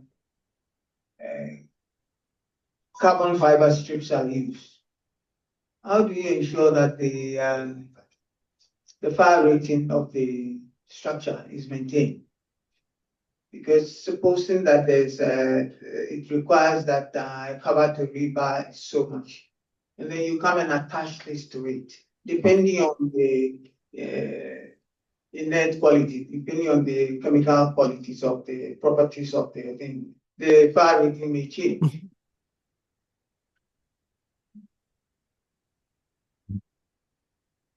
All right, thank you. I think I made mention of that briefly, because the carbon fiber is not fire resistant. So when you use it and it's in an area where there's a possibility of fire exposure, then you need to protect it. And some of the protection is probably you have to do maybe a repair mortar coating as a protection member on it, because repair mortars, there are some that are designed for fire resistance. So you can use those ones as profiling on the surfaces as a protection on those members to restore the fire rating. So these are ways you can go about that. And also just a quick, let me just quickly react to the contracting issue. I think engineering is right. What we mostly do as MC is when they get in touch with us, we have partners that we work with. So these are structural engineering partners where when it comes to us directly, we engage them to do this kind of testing. In that sense, because we are the ones fronting, responsibility lie with us.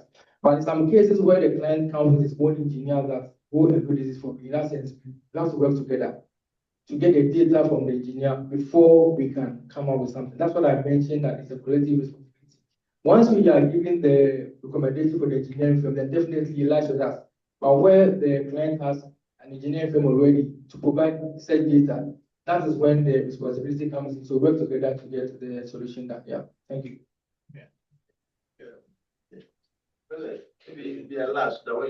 Yeah, so I was just going to ask a question, especially from Dr. Mai, when we're talking about the fidelity of the testing process in terms of taking cubes, storing them properly, taking the sampling properly, storing them properly, and testing them properly.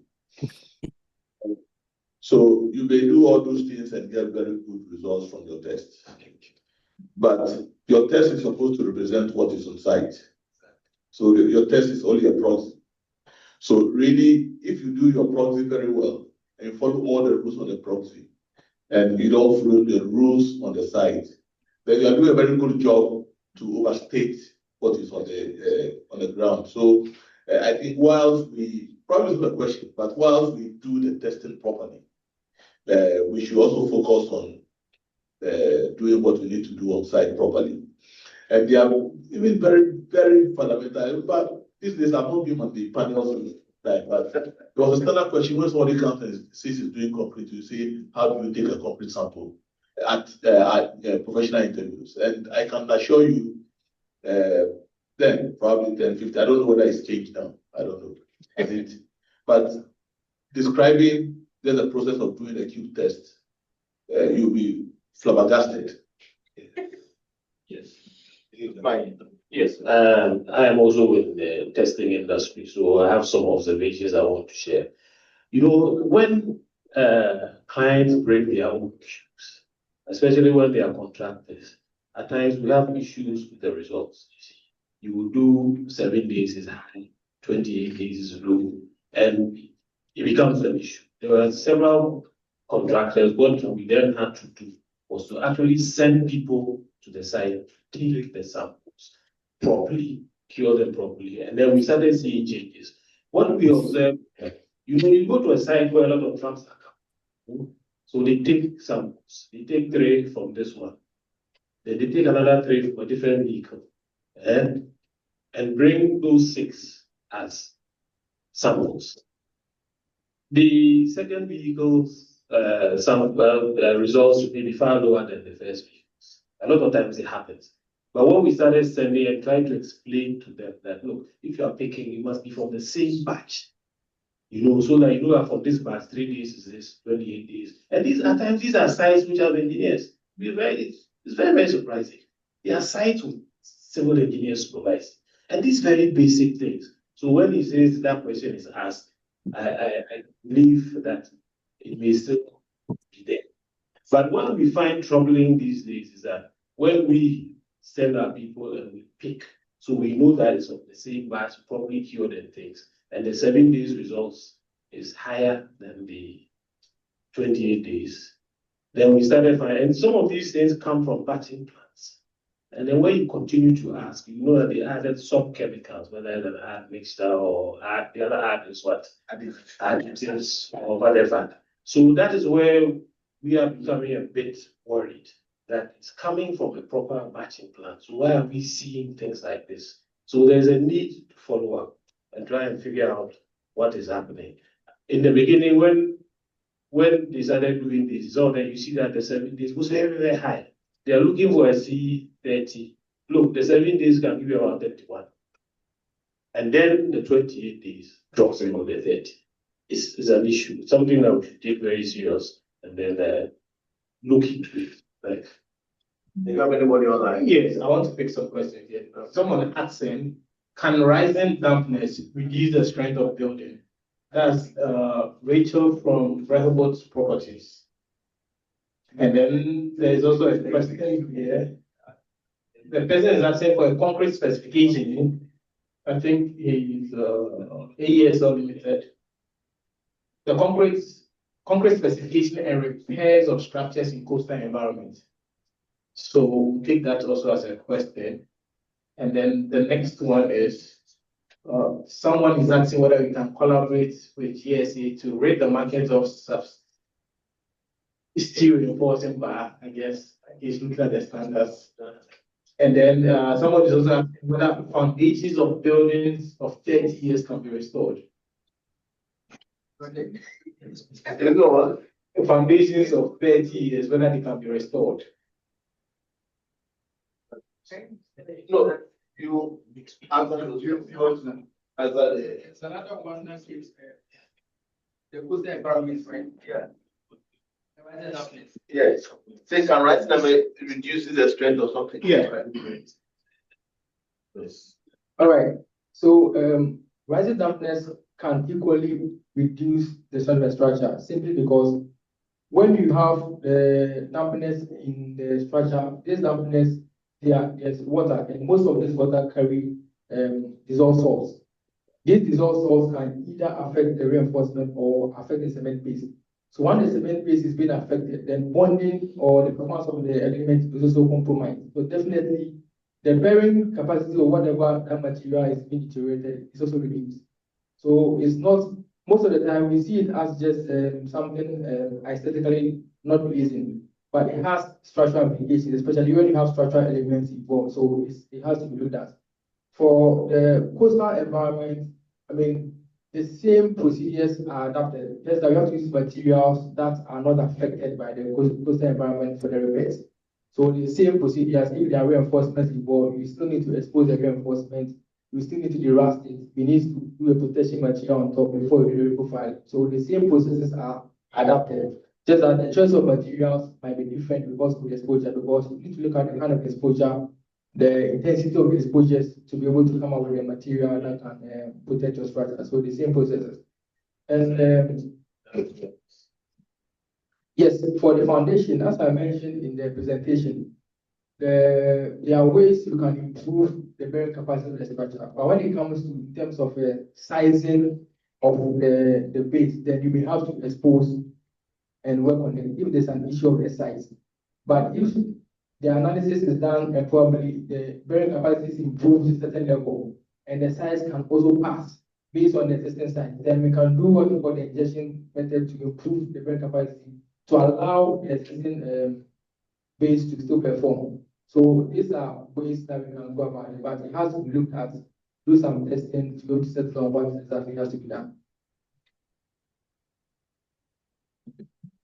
Okay, so we'll take a few comments here and then Dr. Charles and I will. All right, thank you very much, colleagues, Alice, for coming. I want to pass on this information to you that the Ghana Institution of Engineering is an international partner of KCI. Okay, so they have a lot of awareness that the structural support can, what do you call it, assess. I'm sure Charles can brief us on that. And also, if you want to be a member, you can go around there and then they have a lot of material, especially for the structural engineers, a lot of material to your advantage. So, thank you very much. I have more. So that maybe Charles. I'll take it. Hi, my name is Dr. Adolfo, and I would want to throw a little light on the use of chemical admixture for concrete. Because of the statement and comments that we've received here, there's a likelihood that somebody might interpret the usage of chemical admixture. However, chemical admixtures are supposed to improve upon the fresh properties and the hardened properties of concrete. It is not meant to deteriorate concrete in any way. Like in any other good thing, if the implementation goes wrong, there is a likelihood that it will have an adverse impact on the element or the concrete. Let me put in this regard. For example, chemical admixture when overdosed might have an adverse impact on the concrete, especially if it has retardant properties in there. It might delay the hydration process, which might end up prematurely ending the hydration process, which might affect strength of concrete. So the proper usage of chemical admixtures must be sounded onto those who are using these chemicals. But the actual sense of bringing chemical or introducing chemical admixtures into concrete is to improve upon it. For example, when you are using water reducing admixtures, its aim is to help you reduce the amount of physical water that you are adding to your concrete. Like Dr. Mike said, the lower the water cement ratio, the higher your strength. So if the chemical admixture is used appropriately to reduce the water cement ratio of your concrete, then definitely it's in the positive side. So I will say that we must educate our people using these chemical admixtures and additives to help improve the concrete at large as the product was designed for, and not think that it is the one causing the problems that we are facing. That is what I want to say. Thank you. Thank you, Mr. Buffett. Dr. Can we have your closing remarks? Let's acknowledge our chairman. That's Dr. Charles. No. Okay. Oh, sorry, Dr.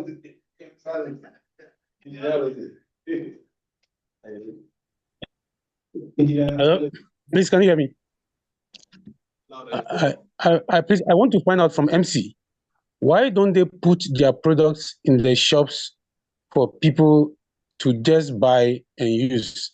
But anytime you want their product, you must go to their facility and then get guidance before you buy. This is Charles. Charles, I'm going to answer this on behalf of the guy from MC. That is something that you definitely don't want to do. I mean, these are highly engineered materials. You need to have people that are trained and know how to use them. So either they're certified applicators or installers and so on. These are not meant for people to just buy off the shelf and do it on their own. Now, the gentleman from MC, if you want to add anything on to it, please feel free. But I've been involved in injection and strengthening and all of those things. These are not materials that you just have people do on their own without any training or certification. Thank you, Doc. As you rightly said it. So some of our materials are engineering materials. And one thing you also notice on the market is sometimes someone calls in and he said, I want a certain product. But by the time you interrogate, you know that that's not exactly what the person needs. So we want to know what exactly your problem is and to know to advise. There are some DIY products on the market, like the waterproofing, those ones. We have some few on the market. But when it comes to the sophisticated ones like the structural strengthening, the concrete repairs, even some kinds of waterproofing, we can't just get on the market because we want to be involved to see to the end of the implementation, because a product could be good, but the application could be wrongly done. Then the product is as good as its application. So that is why we don't mostly see our product on the shelf. Some few products you can see are additives for concrete. That one you can have it on the market. There are additives for mortar, you can have in the market. But when it comes to other systems like the concrete repair materials, structural strengthening, the injection systems, you cannot have access to it because we need to know what you're going to use it for, advice on the consumptions, and also even advise an applicator who can implement those systems. Okay, so I think let's get let's get Hello? Yes. Hello? Yes, One last question from my side. We are talking today about concrete. We are talking a lot about cement. For concrete, we need aggregates and we need water. ESR, the alkali silica reaction. Do you have any information here about West Africa, especially about the aggregates? Do you have alkali silica reaction related aggregates in West Africa? Do you know? Okay, your question is if I can support. Pardon?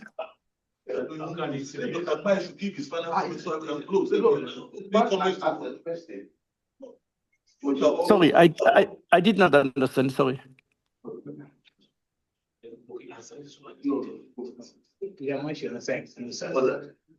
Dr. Mashu answer give a conclusion. Yes. Dr. Amai, can you please answer this and give your conclusive remarks so we can draw the curtains down for the day? You are talking to me? No, Dr. Charles Mane. Okay, so the the gentleman Otto, I Yes. believe, is asking if we Yes. have information on ASR. I don't know. Not aware. I haven't seen any, petrographic, reports on aggregates, that would indicate that okay, we have aggregates. That said, it doesn't mean that it doesn't exist. Now, at least in my visits to Accra and observing concrete structures and everything, I haven't seen anything that would indicate that there's ASR going on. There's an ASR reaction or anything like that going on. But we will need to. The aggregates will need to be tested. That's the question. Has anybody tested in West Africa the aggregates regarding ASR? Yes or no? That's my question. Yeah, I'm not sure if they've been tested or not. I mean, if they have been tested or not. Okay, so we don't know. Yeah, not that I'm aware of. For my idea. And why? But it And wouldn't. can you explain why they did not test? Because it's a serious issue.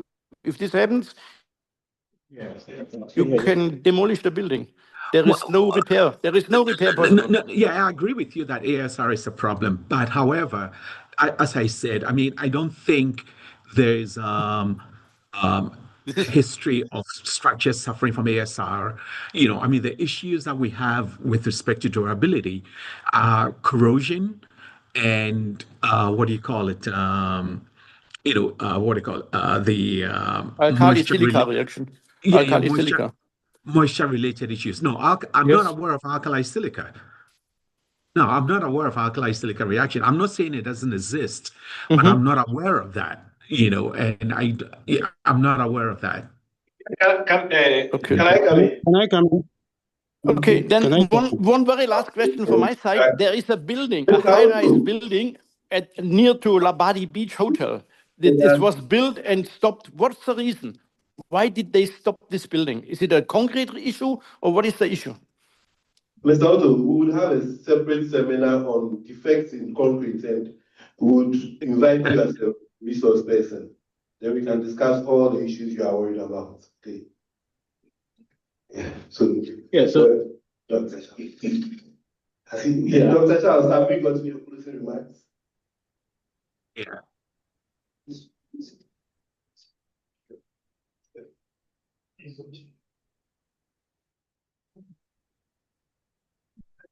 Okay, so Dr. Charles is giving his closing remarks. Let's draw the curtains down. Let's take a conclusive statement from our president. Before that, originally this symposium was planned to be a 2-day symposium, but we couldn't get permission to visit MC's factory or as part of this program. So we've rescheduled that. So keep in mind that we'll be visiting their facility to see how they work and how they can be of assistance to us as engineers. And so I now went on now. Yeah, thank you very much. Actually, I'm a guest here. This is the landowner. But I'm his boss. All of them is 50 years. Thank you very much. Excuse me. We as an engineering fraternity, especially here in Ghana, we get caught up in so many things. And the problem is that there's so much that is being done wrongly within our society. and sometimes it's being perpetrated by some of our members. And then, so when you come to start such discussions, some things which are supposed to be very basic, which if the standards are there and the standards are being applied, then we don't have a problem, seems to become a problem. Now, then we are a fraternity of engineering practitioners, and we encourage ourselves to do right. But we are not the regulators. We are not standards authority. We are not AMA. We are there are a lot of things we are not. And so we are not been set up to go around to go and check those who are doing things wrongly. Our expectation is that when we educate our members like we are doing now, our members will learn to do things right. And so that is where we come in. And this is what the structural subgroup has tried to do, to bring Dr. Mai from the US, and he's joined us, and he has a wealth of experience. And just based on that, drawing our minds to things that we need to take care of. We are here, and we have to take care of that business. Dr. Mike cannot take care of the business. He's not here with us. He can only point what he observed, that we can do what is right. It's also interesting what Doc here said about like the admixtures. And that's a discussion I was having with him. Even when you say admixtures, it's not like we are adding things. No,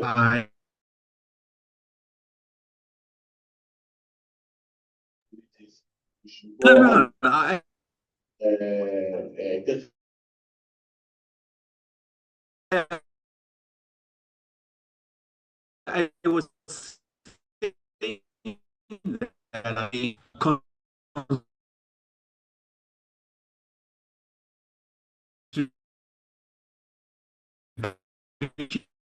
to be given the test.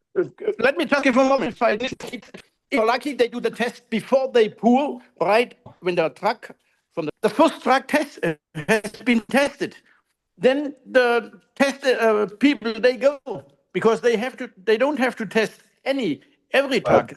So the next one, as soon as